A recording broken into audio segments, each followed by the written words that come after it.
আমরা দেখেছি বিগত 16-17 বছর যে জালেম শাহী এই দেশে জুলুম অত্যাচার যা করেছে, দেশবাসী একটা শ্বাস পর্যন্ত ফেলতে পারে নাই।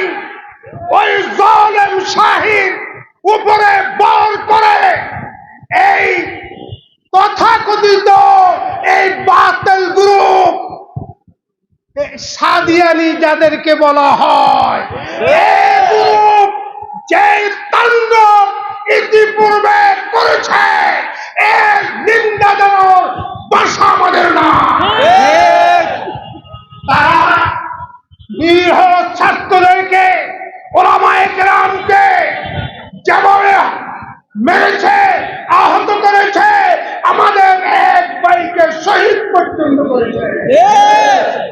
অতএব ওই দুঃশাসনের উপরে সওয়ার হয়ে এই আওয়ামী দুঃশাসনে প্রশ্রয়ে এই যাবৎ তারা যা করছে, এই দেশের তৌহিদি জনতা আর সামনে তাদের কোনো কিছু করতে দিবে না।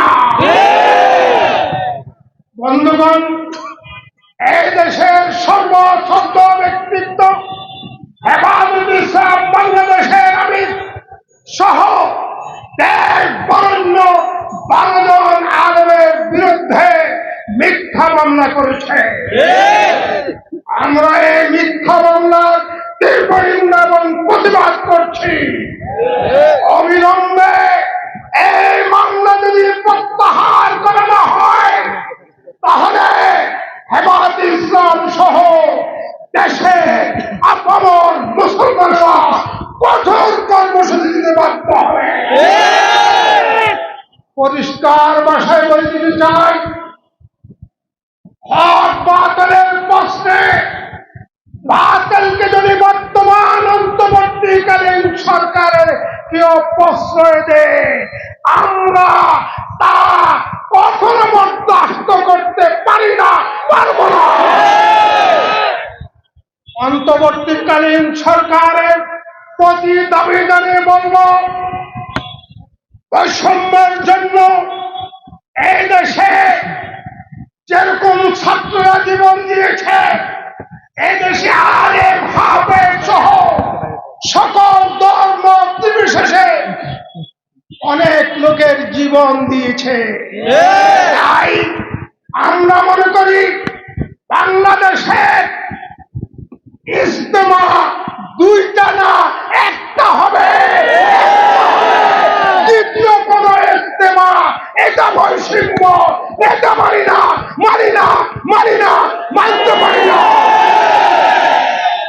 তাই অবিলম্বে সরকারকে বলবো, তাদের সাথে যেহেতু হক বাতিলের দ্বন্দ্ব, তারা আমাদের ভাই ছিল, এখনো তাদেরকে আহ্বান করছি, আপনারা আমাদের ভাই, একসাথে খেয়েছি, একসাথে থেকেছি, একসাথে দিনের কাজ করেছি, এখনো সময় আছে, ফিরে আসেন, তওবা করেন, তওবা করে ওই স্যার সাহেবের অনুসরণ বাদ দিয়ে কোরআন হাদিসের অনুসরণ করে ফিরে আসুন। আপনাদের জন্য আমাদের দুয়ার উন্মুক্ত। যদি ফিরে না আসেন, তাইলে দায়িত্ব আপনাদের। কিন্তু বেশি কঠিন ভাষায় কথা বলতে চাই না। আপনারা যেসব ভাষায় কথা বলছেন, বিভিন্ন মিডিয়ায় এবং ফেসবুকে লাইভে এসে, এই ভাষা কোন দাওয়াতি তবলিগি ভাইয়ের ভাষা হতে পারে না।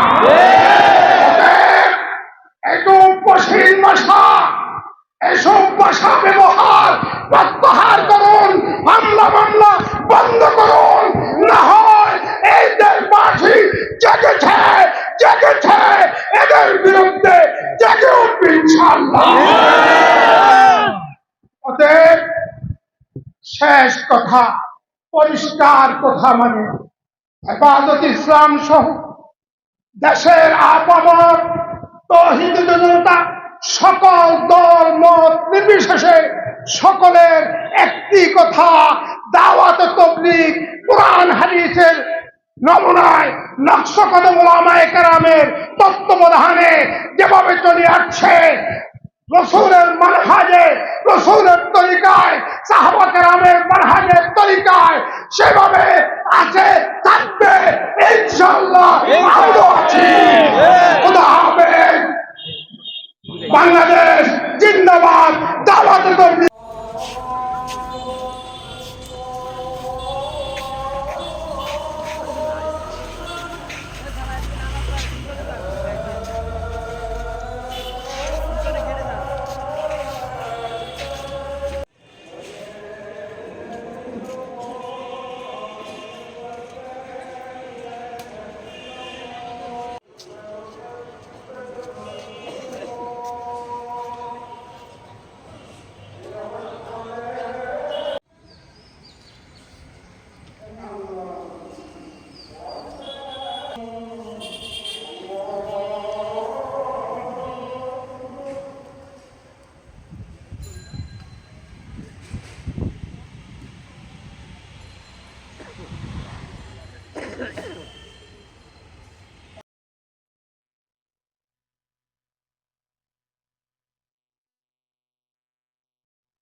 সমবেত দ্বীনের পতাকাবাহী সহযোদ্ধা বন্ধুরা,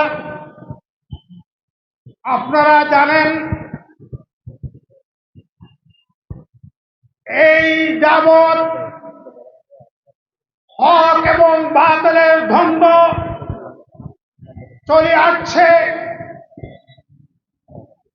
হযরত আদম থেকে নিয়ে সকল যুগে সকল কালে একটি দল থাকে।